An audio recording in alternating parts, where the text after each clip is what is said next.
2002 over Germany, the middle of the night. What is it? A Russian plane is taking children on holiday to Spain, but the pilots can't believe what they see heading towards them. Get on left! Increase climb. Climb, he said!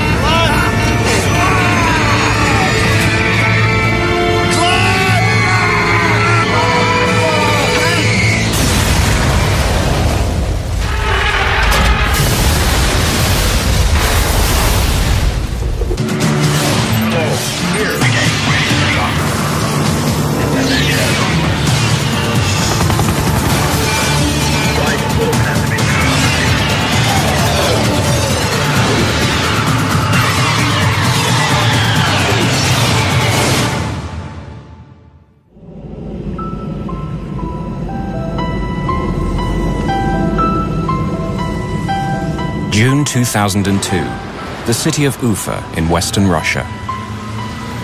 Ufa is populated by both Christians and Muslims. This year, its most outstanding teenagers have been chosen to go on a 2-week vacation organized by UNESCO near Barcelona in Spain. They are among the most clever, athletic or artistic children of Ufa. Kirill Degtyaryov is a 14-year-old prodigy.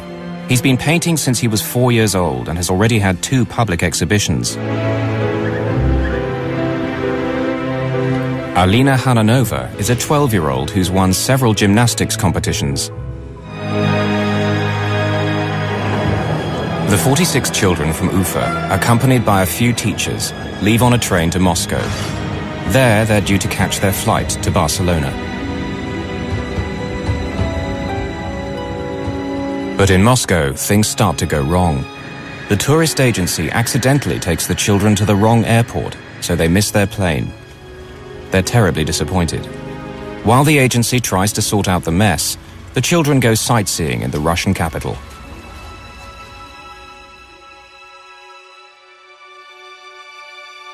It takes 2 days to charter another jet, but finally they're on their way to Barcelona.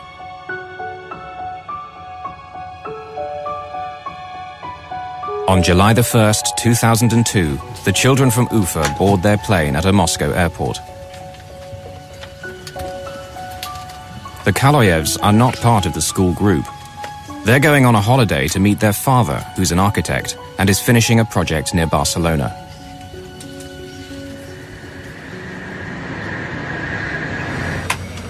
No fewer than 5 Russians are flying this plane. The captain is Alexander Gross, who's been a pilot for over 30 years.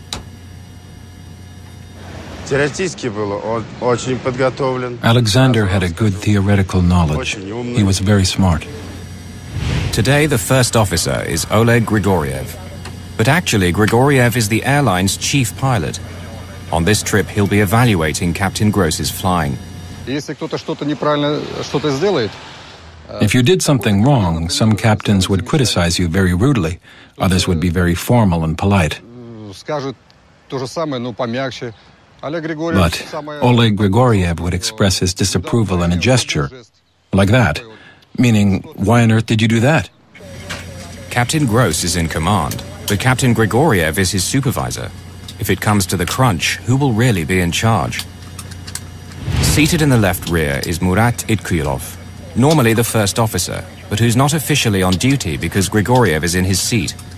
Nevertheless, since he'll soon be promoted to captain, his opinions are considered. Murat был профессионален как пилот. Любил летать. Murat was a very professional pilot. He loved to fly. Murat was interested in the new stuff in aviation and always kept up to date on the most progressive things brought in. Also on the flight deck are an experienced navigator and a flight engineer. Just before 11 that evening, Bashkirian Airlines Flight 2937 leaves Moscow. The plane is a Tupolev 154.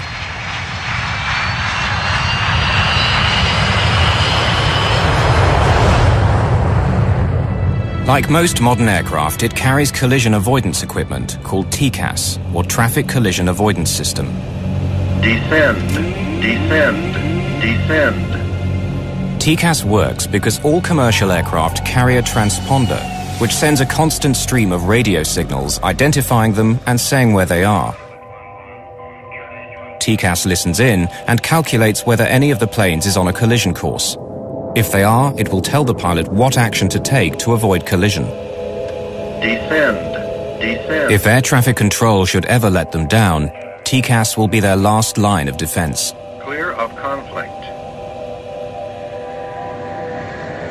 Hundreds of miles away in Bergamo, Italy, a Boeing 757 is getting underway. It's flying for DHL, the international freight company, and is heading for their European base at Brussels in Belgium. The Russian Tupolev will cross its path over southern Germany. The Boeing has only 2 people aboard, Captain Paul Phillips, who's British, and First Officer Brant Campioni, who's Canadian, and due to fly the next leg of the journey. The DHL takes off at 6 minutes past 11 on what will be its last journey.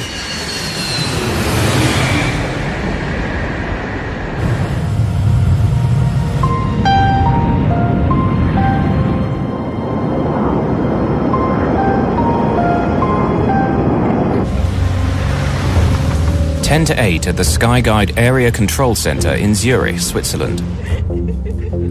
The busy day shift has ended and the night shift is reporting for work. Peter Nielsen is an experienced controller. He's been doing this job for 8 years. The center regulates air traffic in southern Germany as well as northern Switzerland. Tonight, there are only 2 controllers on duty.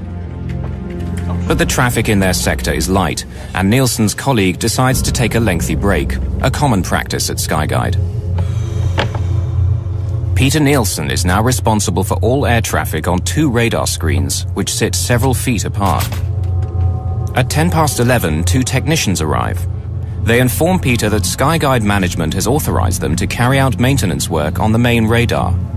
While they do so, the screens will work much more slowly, and will give no visual 2-minute warning if planes are getting too close to each other.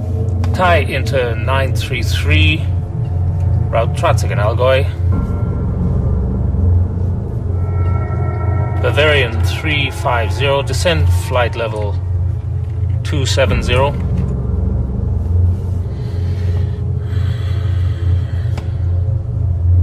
The engineers now tell Peter Nielsen they have to shut down the telephone system as well. They switch over to the standby phones.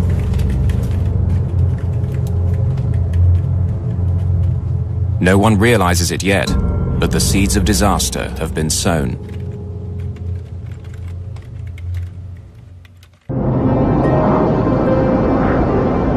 The Russian plane, filled with schoolchildren, is now over central Germany and flying towards Switzerland. Captain Grigoriev gets final clearance from the last German control center before they cross south into Switzerland. 128.05, Bravo Tango Charlie 2937. Goodbye. The German controller hands over the Russian plane to Skyguide, where Peter Nielsen is at the helm.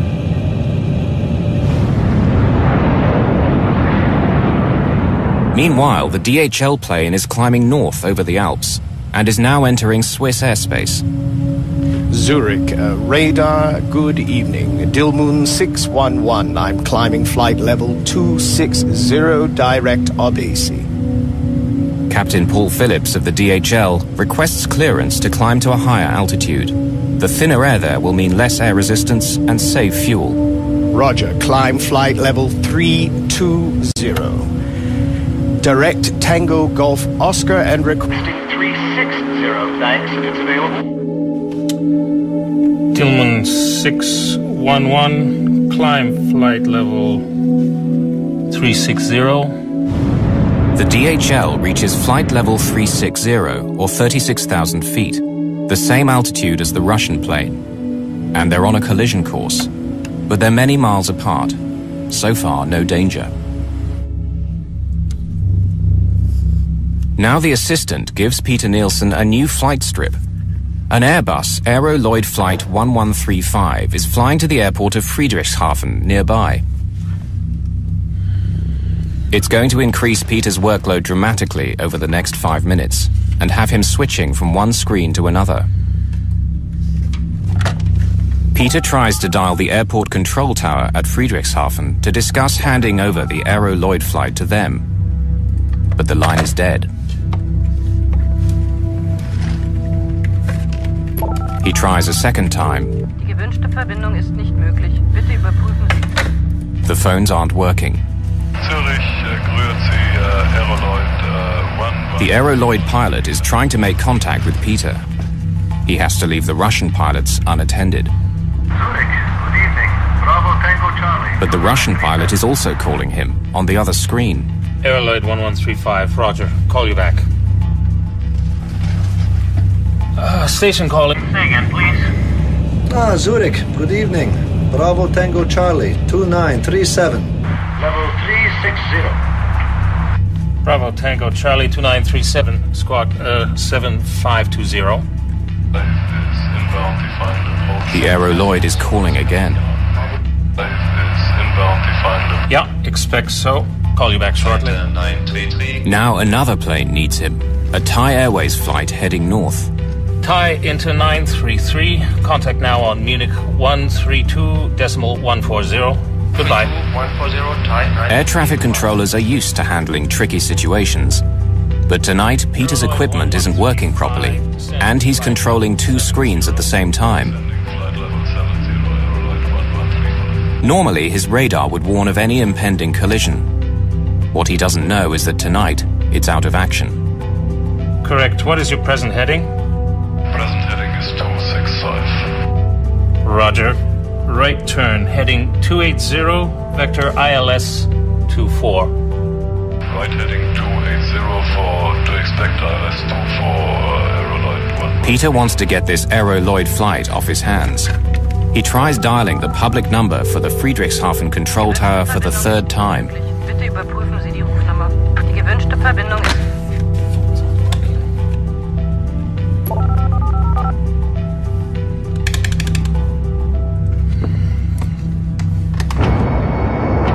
Meanwhile, the Russian airliner and the DHL plane are still heading towards each other at a closing speed of over 800 miles per hour.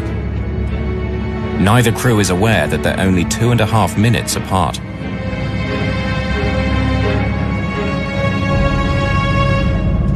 The DHL plane is now approaching the Swiss border with Germany. The Russian Tupolev is heading for exactly the same spot and at the same altitude. Finally, someone at another air traffic control center in Germany spots the danger. Conflict.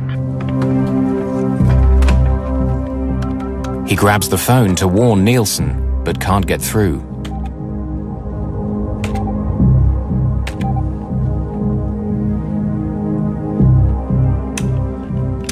International air traffic rules prevent him from talking to the pilots directly.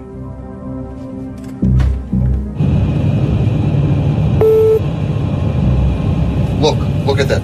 Now, for the first time, the Russian pilots can see the DHL plane on the screen of their TCAS anti-collision computer.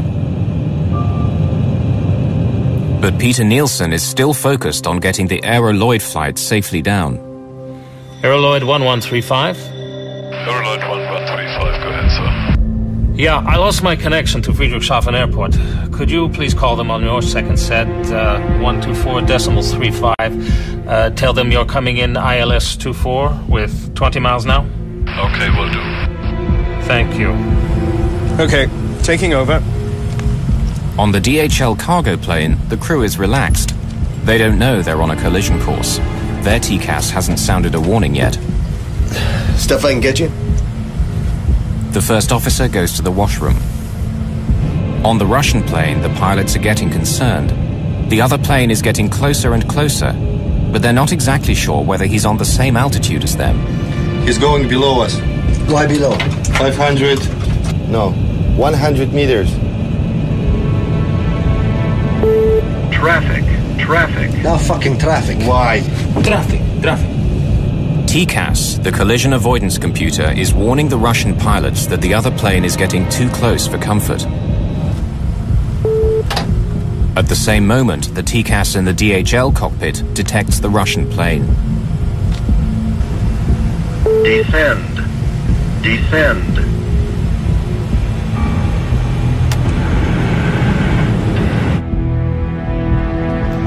Peter Nielsen finally realizes what's happening. Bravo Tango Charlie 2937, descend flight level 350. Expedite. I have crossing traffic. Descend. Captain Gross disengages the autopilot and starts to descend. Climb. Climb. TCAS is telling them to climb. The controller is telling them to descend. It says climb. He is guiding us down. Bravo Descend Tango Charlie 2937, descend level 350, expedite descent. Expedite descent level 350. Bravo Tango Charlie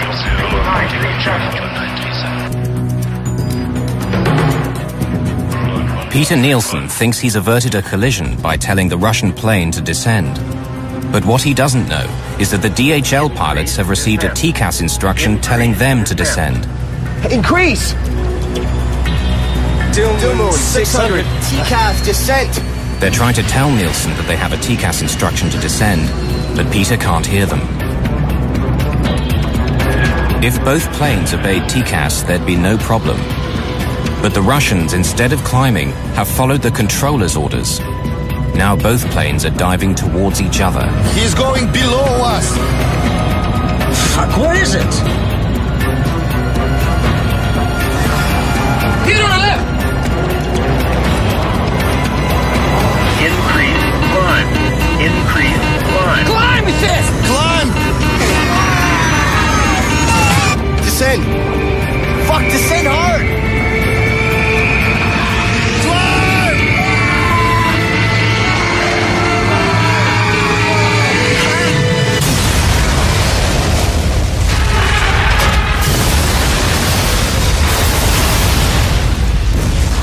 The tail of the DHL clips the belly of the Tupolev, tearing it apart. The pilots soon lose consciousness.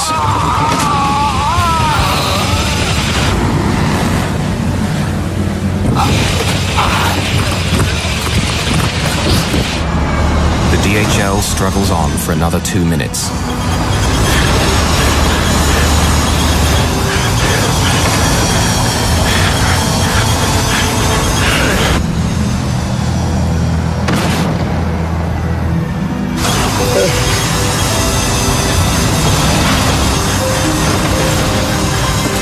It will crash 4 miles away.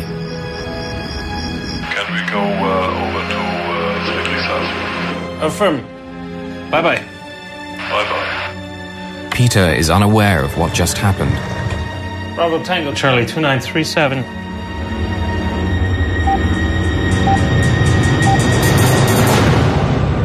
Bravo Tango Charlie 2937.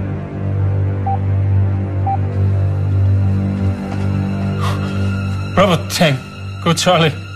This is the nightmare that every controller hopes will not happen to him. 2 of his aircraft colliding, killing scores of people. Oh! Peter Nielsen leaves the control room for the last time, but his story is far from over.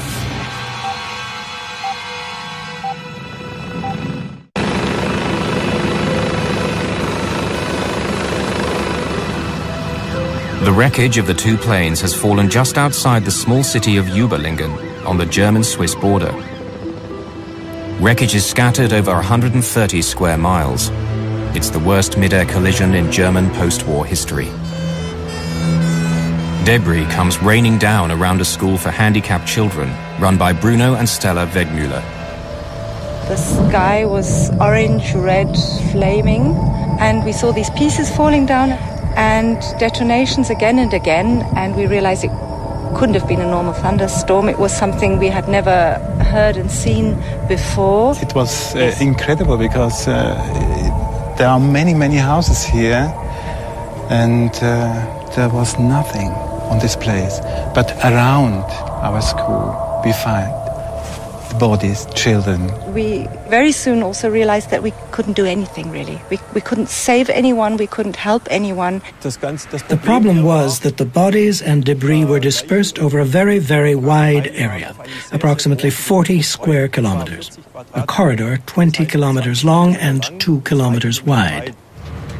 It was the largest police operation in the province of Baden-Württemberg, lasting a week and involving over 6,000 people searching for the bodies. The people were all very sad. They were all in a state of extreme shock, and naturally the rescue team could feel that and empathized with their suffering. The policeman is standing where the DHL crashed. Here you see no more trees. The trees have completely burned down. We assume that the turbines of the Boeing separated first, approximately 700 to 800 meters high before this plane crashed.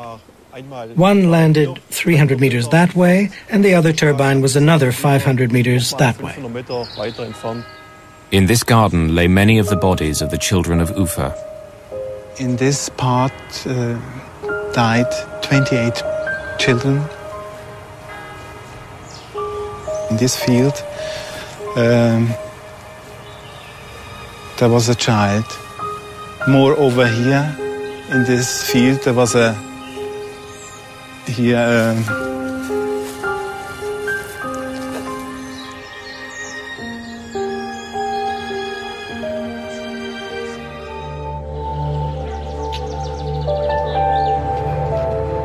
Vitaly Khaloyev, the Russian architect, was awaiting his family in Barcelona. He's one of the first to arrive in Überlingen. Although the relatives are not encouraged to participate in the search, Vitaly cannot help himself.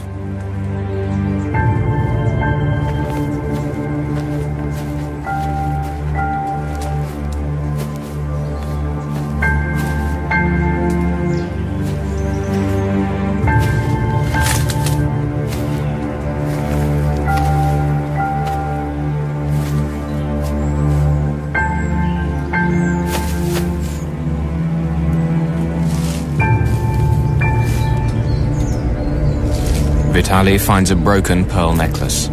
He recognizes it as his 4-year-old daughter's. Amazingly, amidst all the carnage, Vitaly finds his daughter's body intact.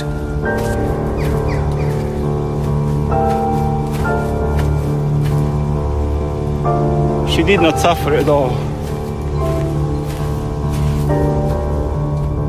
The mutilated bodies of his wife and son won't be found until later.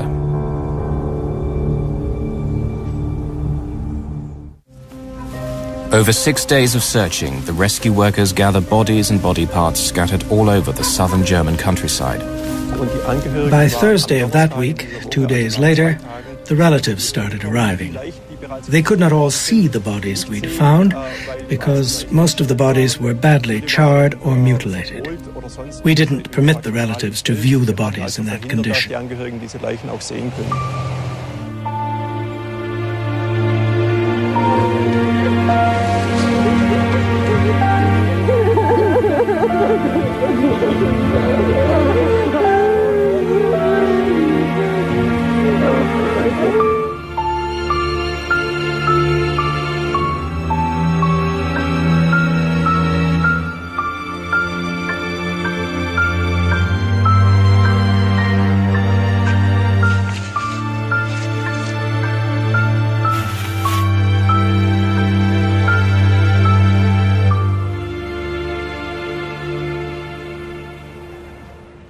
In Ufa, in western Russia, both Christian and Muslim communities are devastated by the loss of their children.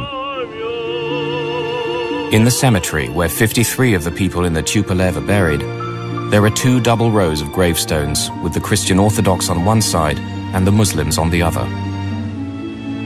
It's eerily reminiscent of the seating arrangement on the plane. The monument evokes a flight of paper planes frozen in flight.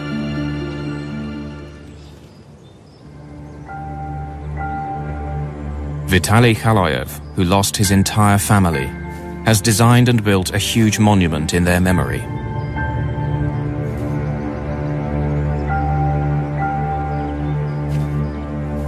Day and night he lingers at the cemetery, inconsolable.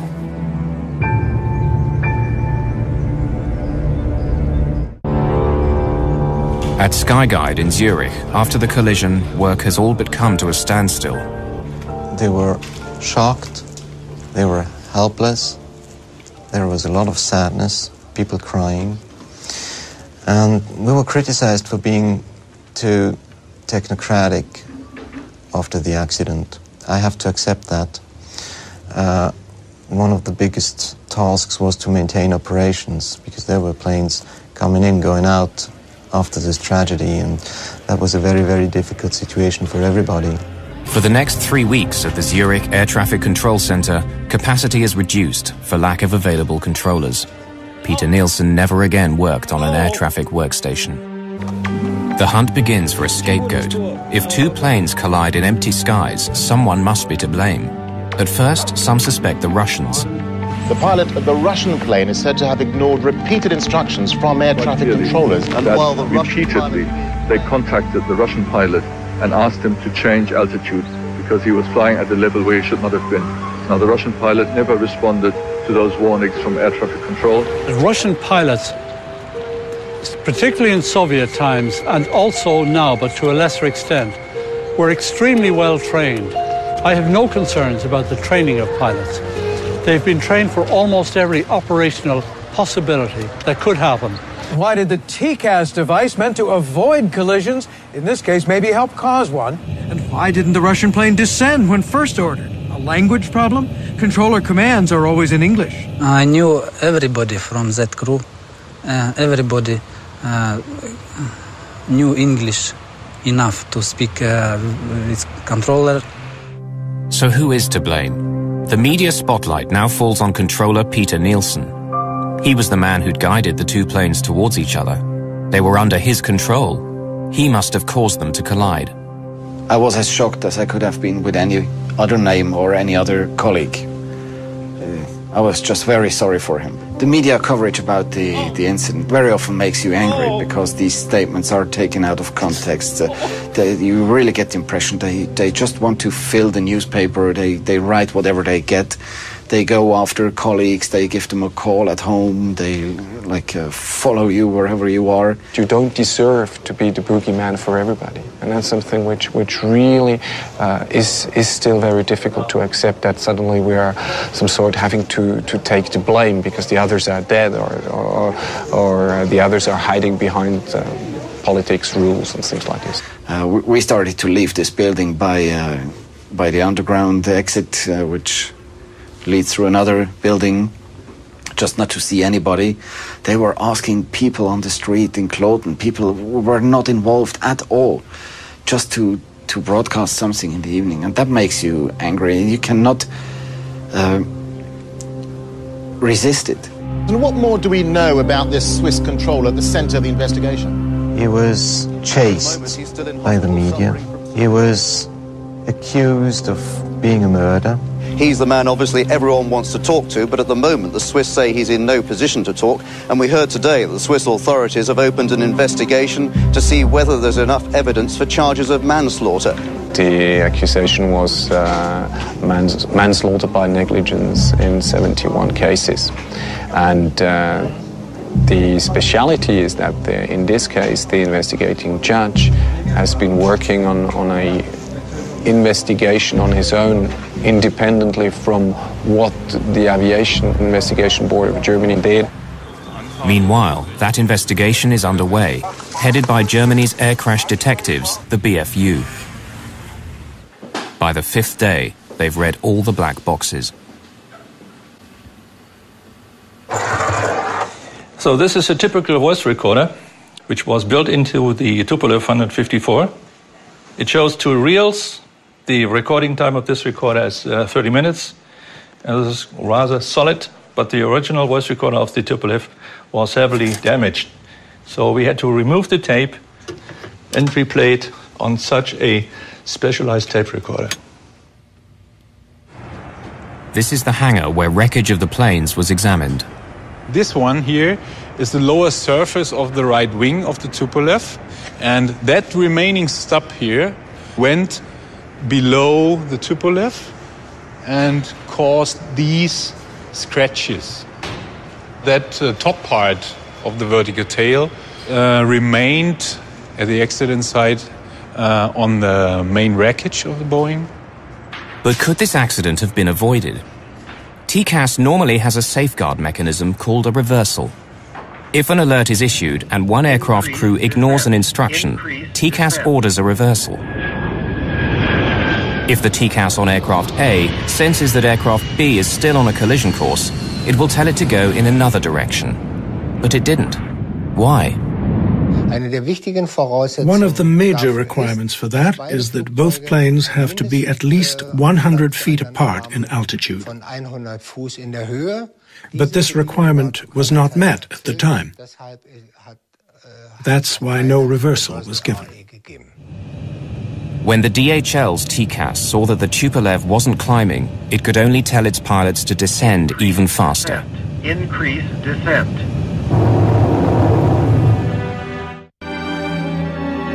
July 2003.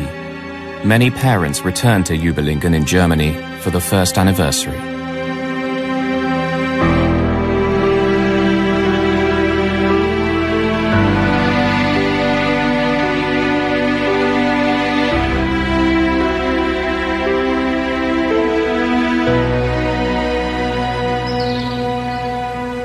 The Germans built a memorial on the site of the tragedy. It's made up of a series of giant silver pearls on a broken necklace.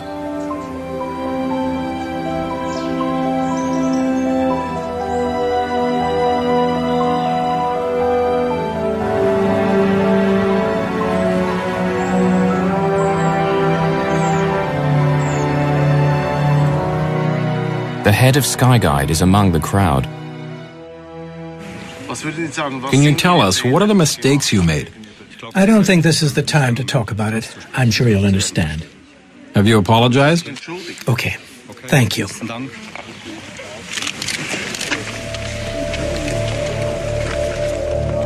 Among the parents is Vitaly Kaloyev. He asks the head of Skyguide which controller was responsible for the accident, but receives no answer. Yes, in fact, the man asked if it is possible to meet the controller, to meet Peter, and the answer was it is not possible. The request passes almost unnoticed, but Vitaly Kaloyev is not satisfied. Descend. Crossing. Meanwhile, descend. as the investigators work, they discover a fog of confusion surrounding TCAS. When it was introduced 20 years previously, there'd been a fatal omission. Descend flight level 350. Expedite. I have... No one said what should happen if there was a conflict between what TCAS was saying and what the controller was saying. It says climb. There's no hard and fast rule to guide the pilots. He is guiding us down. Increase descent. Whilst pilots in the West have always been taught to obey TCAS, 600, TCAS descent. in the rest of the world, it's anyone's guess. We're not accustomed to not trusting controllers. In civil aviation, there were lots of situations when pilots didn't follow instructions of the controller, and that led to plane crashes or other accidents. The mentality of Russians is still very much in the lines of the old Soviet ways, and they're much more inclined to follow instructions than to do what they think may be appropriate. They always reckon that the other guy knows better. The potential for a terrible accident was there, and a year and a half before the Überlingen tragedy, it nearly happened. Over Japan, 2 jumbo jets with 677 people aboard came so close that they filled each other's windscreens. The violent avoidance maneuver caused 100 people to be injured, some of them seriously.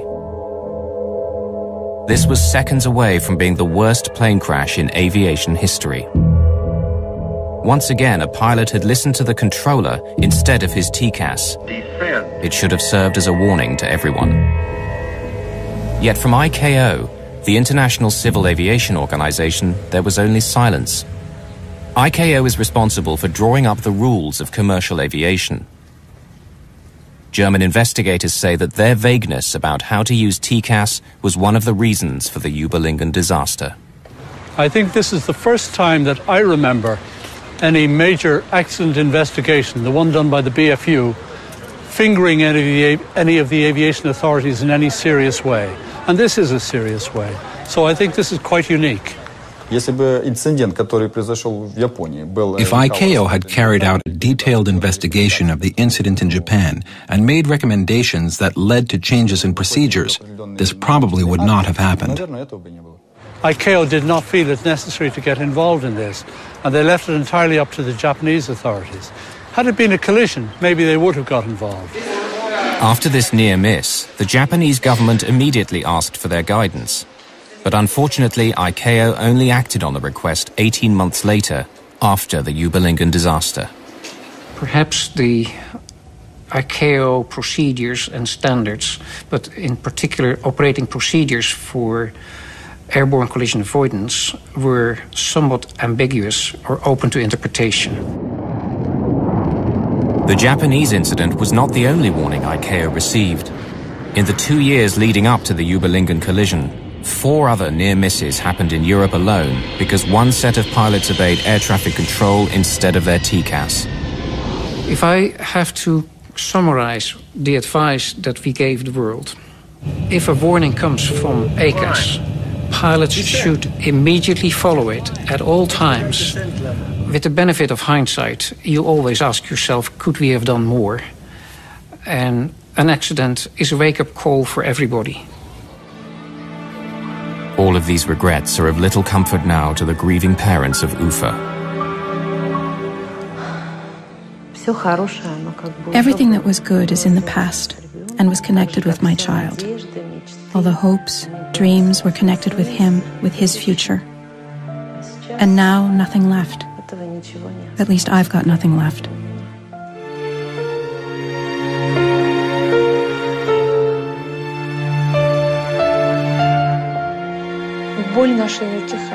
Our pain doesn't go away, you know. It's getting stronger every year. Some grown-up people made a mistake, made a fatal mistake, and the kids were gone.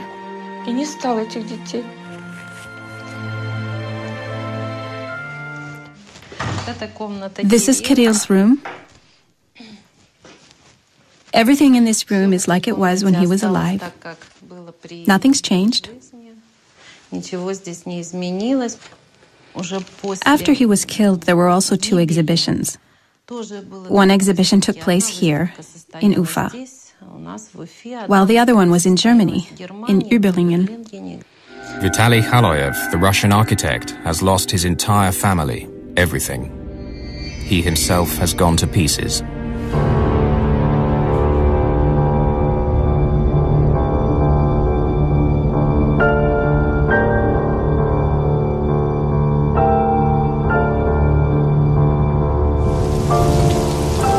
He's become obsessed with finding out who is responsible for the collision.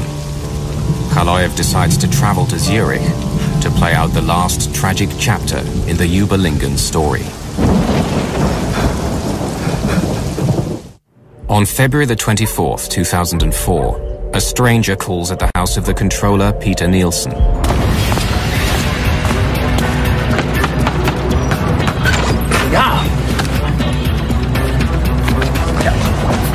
Get out of my face! Just go away!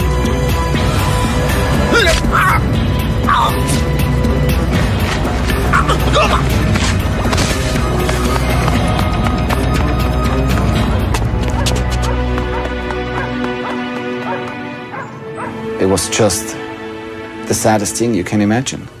I knew his family. I knew how much he loved his kids and his wife, and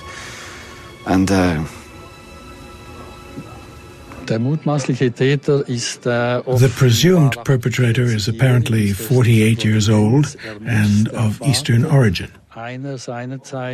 He is likely the father of one of the families that was killed at the crash. He likely lost his wife and both their children. They found Vitaly Khaloyev nearby in a hotel. Suspected but not yet charged with the murder, he's presently in a psychiatric clinic while they decide whether he's fit to stand trial. We didn't want him to be killed. We didn't want to have more victims related to that catastrophe because of our children. The killing of the flight controller was a very, very sad event. And the saddest thing of all was that he was not actually responsible for the accident. The system responsible for the accident was the poor Skyguide management and quality control of their system.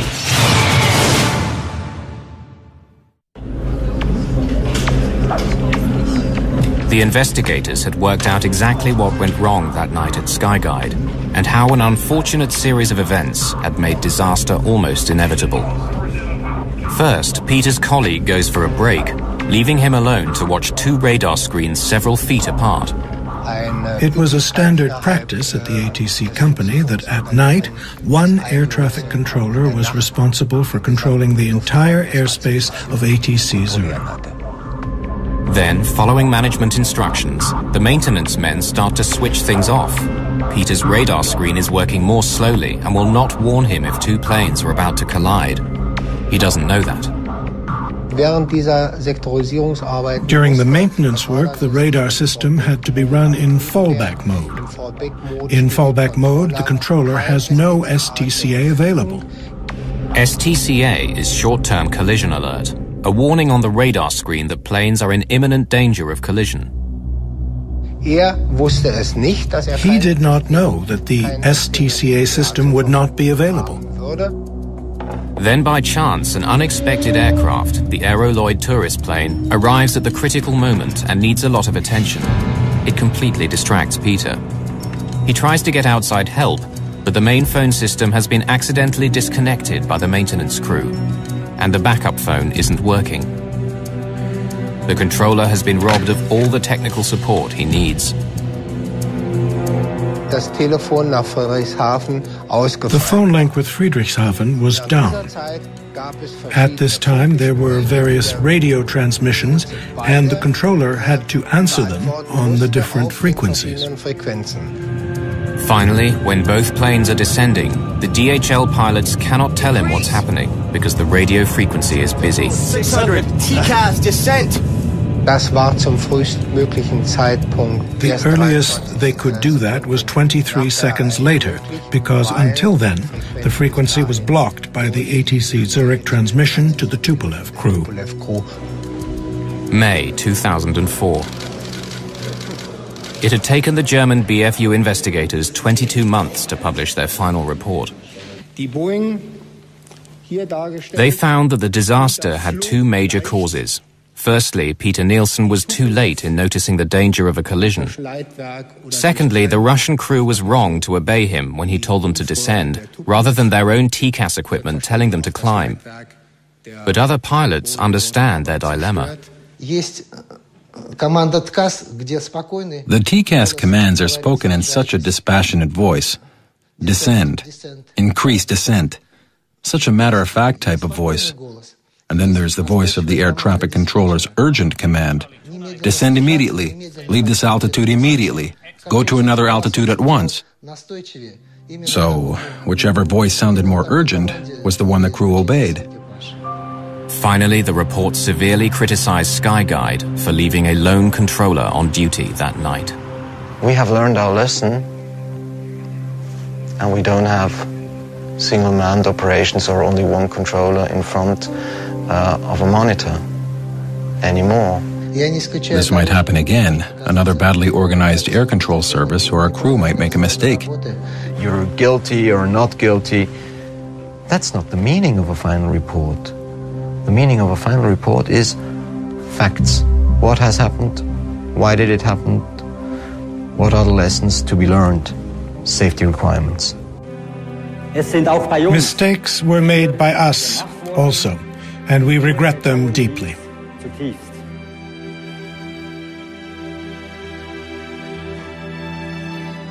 We acknowledge our responsibility as set out in the BFU report, and we ask the families of the victims for forgiveness. At Skyguide in Zurich, a rose now sits in a vase in memory of Peter Nielsen and the tragedy of Überlingen.